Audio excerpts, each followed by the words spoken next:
accounted and accountable, then the law will work. If the expenditure is illegitimate and unaccounted and unaccountable, no law will work. It's as simple as that. And there's an incentive now to not operate that. And even the provisions of the existing law, like for instance, free television time. Dr. Bhaskar talked about the perversions of democracy in the United States and the huge television expenditure. And Barack Obama spent millions of dollars in 1/2 hour just 48 hours ago to go to the nation. Now, in India, the lawmakers have taken care of that by guaranteeing free airtime in public and private channels for recognized political parties. What happened? The rules have not been changed in order to make this simple rule operational, even when the parties have something to gain. It's an amazing development. Even after the law was enacted in 2003, we still have not framed the rules, and therefore the law is inoperative to this extent. India is one of the few countries that gives 100% tax exemption to the donors of political parties.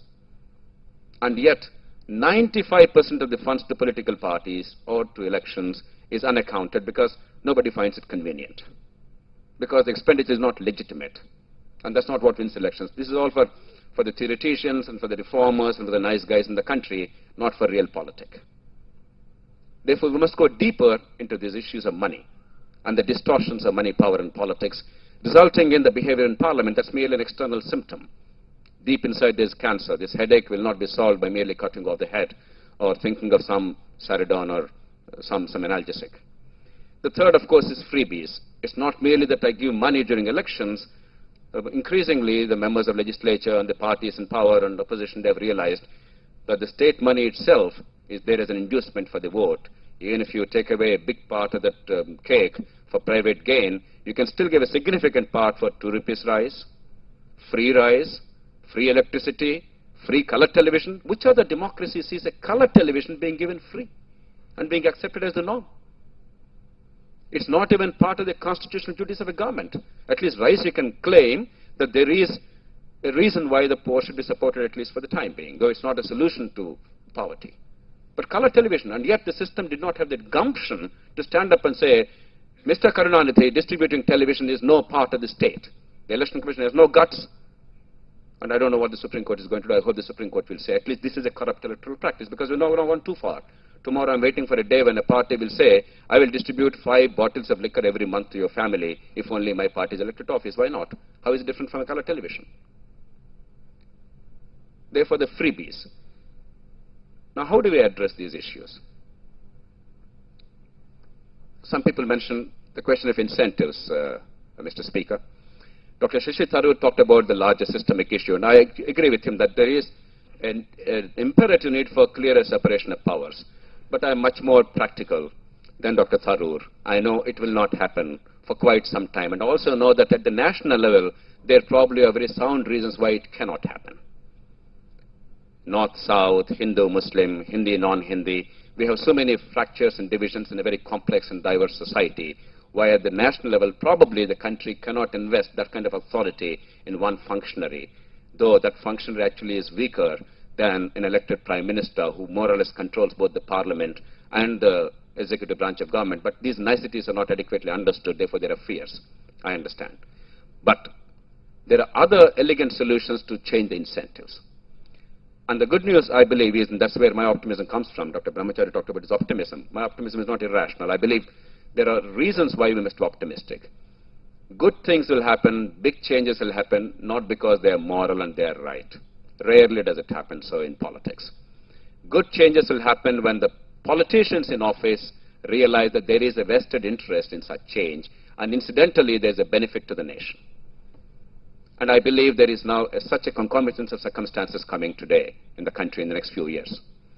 The national parties are losing out very badly in our perverse electoral system.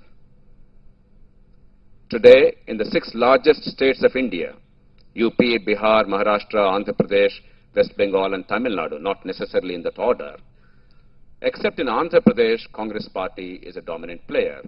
In no other state is any of the 2 leading national parties major players.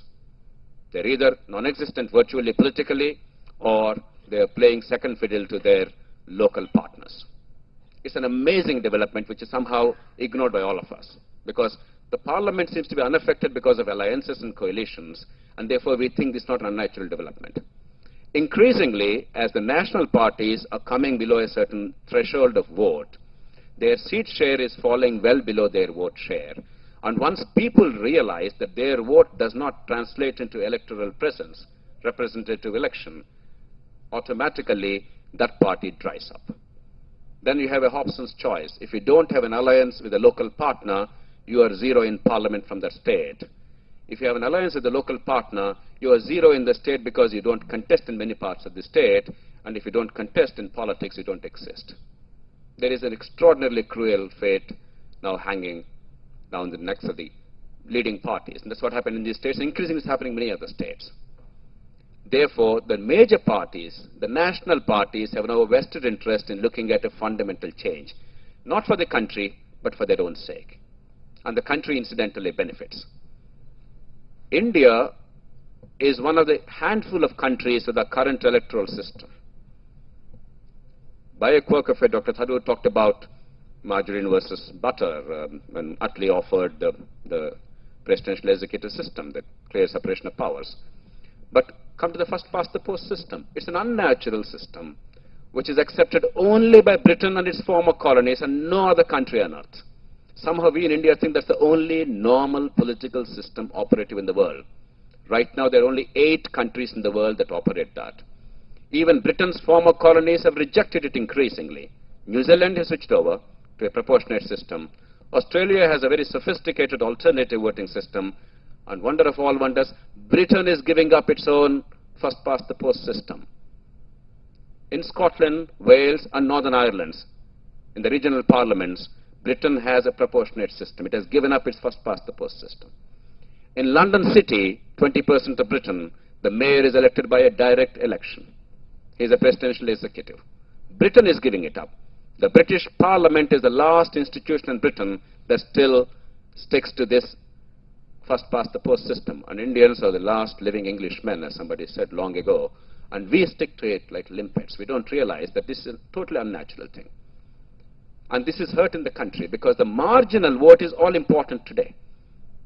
It does not matter how honest you are, how capable you are, if the people's perception is that you are not likely to win, even if you are popular otherwise, you will not get the vote. It does not matter if you get 40% of the vote or even 48% of the vote. It's the marginal vote of a few thousand that will make or break your political fate. And therefore politicians are responding to that desperate choice. It's not because they're cruel or crooked. It's easy for us to say all these politicians are crooked. It's a ridiculous notion. Politicians can be honorable, politicians can be ugly also. They have not taken a vow to destroy India. They have only taken a vow to do whatever it takes to come to power.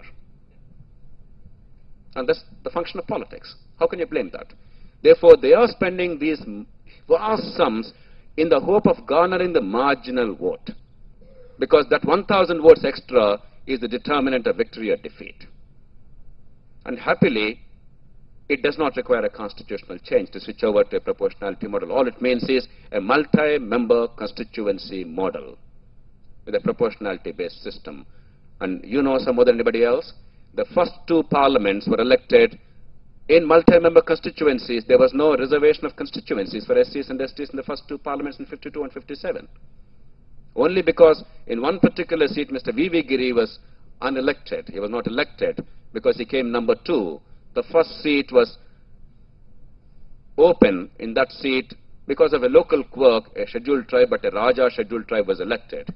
The second seat was reserved to a scheduled tribe. Both seats went to scheduled tribe. The parliament panicked instead of finding a rational solution. Therefore, they started reserving constituencies since 1962 onwards. We could do it through a normal law. The constitution makers were very wise. They very carefully crafted the constitution to give us space to have a multi-member proportionate representation system. There's no reason to have this kind of a first past the post system. It is merely by Representation of the People Act. Today, I believe the sickening feeling that many people get out of the first past the post system and the coalition governments and the corruption and of course the notes for vote, whatever. This gives us tremendous opportunity. Post 2009, there is tremendous fear. of even more fractured coalition. The unspoken fear in the country is